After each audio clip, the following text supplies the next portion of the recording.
આપણા બીજા એપિસોડમાં આપણે વાત કરી હતી કે તમારે એક્ટિંગ કરવી હોય તો એક્ટિંગ શીખવી પડે.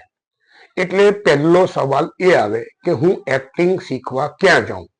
બહુ સાચી વાત છે મિત્રો કે ઘણા લોકો એક્ટિંગ સ્કૂલ અથવા એક્ટિંગ શીખવવાની દુકાન ખોલીને બેઠા છે. તમે જશો એટલે તમારું સ્ક્રીન ટેસ્ટ લેશે અને પછી એમ જ કહેશે કે તમારે આ પ્રકારની ફી ભરવી પડશે, તમારે આમ કરવું પડશે, તમારે તેમ કરવું પડશે. કેટલીક એક્ટિંગ ઇન્સ્ટિટ્યૂટમાં કે સ્કૂલોમાં કે ક્લાસમાં તો સીધી તમને મિમિક્રી શીખવશે. એટલે તમને કોઈ પણ ફિલ્મનો ડાયલોગ આપી ને કહેશે કે તમે આ કરવા માંડો, આને તૈયાર કરો. મિત્રો, મારી દ્રષ્ટિએ આ એક્ટિંગ નથી, આ તમને મિમિક્રી શીખવવામાં આવે છે. એક્ટિંગ શીખવી હોય તો તમારે ભરત મુનિના નાટ્યશાસ્ત્રને બેઝિકથી સમજવું પડે. કારણ કે દરેક પાત્રની પોતાની એક લાયકાત છે, દરેક રોલની પોતાની એક કેરેક્ટરિસ્ટિક છે. એટલે જો તમારે એક્ટિંગ કરવી હોય તો થિયરિટિકલી અને પ્રેક્ટિકલી એને બેઝિકથી સમજવી પડે. એટલે પેલી કહેવત છે કે લોભિયાઓના ગામમાં ધુતારા ભૂખે ના મરે. ઘણા લોકોને એમ થાય કે હવે હું રાતોરાત એક્ટર બની જાઉં, આજે એક્ટિંગ સ્કૂલમાં દાખલ થયો, કાલે હું અમિતાભ બચ્ચનની સાથે રોલ કરીશ અને પરમ દિવસથી હું એક દિવસના ₹1-2 લાખ કમાતો થઈ જઈશ. મિત્રો, આ મીથ છે, ભ્રમણા છે. એક્ટિંગમાં રાતોરાત સ્ટાર બનાતો નથી. એક્સેપ્શનલ કેસ હોય કે કોઈ એક માણસને ચાન્સ મળી ગયો, બાકી 100માંથી 99 લોકોએ મહેનત અને સ્ટ્રગલ કર્યા પછી જ એક્ટર બનવું પડે.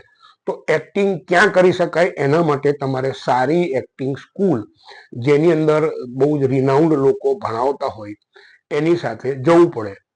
હવે આ મુદ્દો આવે કે એક્ટિંગ કરવા જવું છે એટલે પહેલો પ્રોબ્લેમ એ આવે કે આની ફીનો ઓપ્શન શું, આની ફી માટે શું કરીશું. બીજું કે દરેક શહેરમાં તો એક્ટિંગ સ્કૂલ નથી, એટલે તમારે બીજા શહેરમાં એક્ટિંગ શીખવા જવું પડે.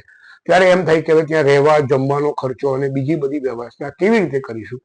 એટલે મારો પહેલો મુદ્દો પાછો આવે કે એજ્યુકેશન ત્યાં જરૂરી છે. જો તમે માનો કે કોઈ મોટા શહેરમાં રહેતા હો અથવા ઘણા એવા ક્લાસીસ છે કે સેટરડે સન્ડે 2-2 કલાક તમને શીખવતા હોય, જો તમે એજ્યુકેટેડ હોવ, તમે અર્નિંગ કરતા હોવ અથવા તમારા ઘરની ફાઇનાન્શિયલ કેપેસિટી સારી હોય તો તમે જઈ શકો. માનો કે તમારા ઘરની કેપેસિટી નથી અને તમે જો જોબ કરતા હો, અર્નિંગ કરતા હો, તો તમે તમારો ખર્ચો જાતે કાઢી શકો. પાછી મૂળ વાત ફરી ફરીને એ જ આવે છે કે એક્ટિંગ કરવી હોય તો ઘણી બધી સ્કૂલો અવેલેબલ છે, ઘણા બધા ધુતારા પણ માર્કેટમાં છે.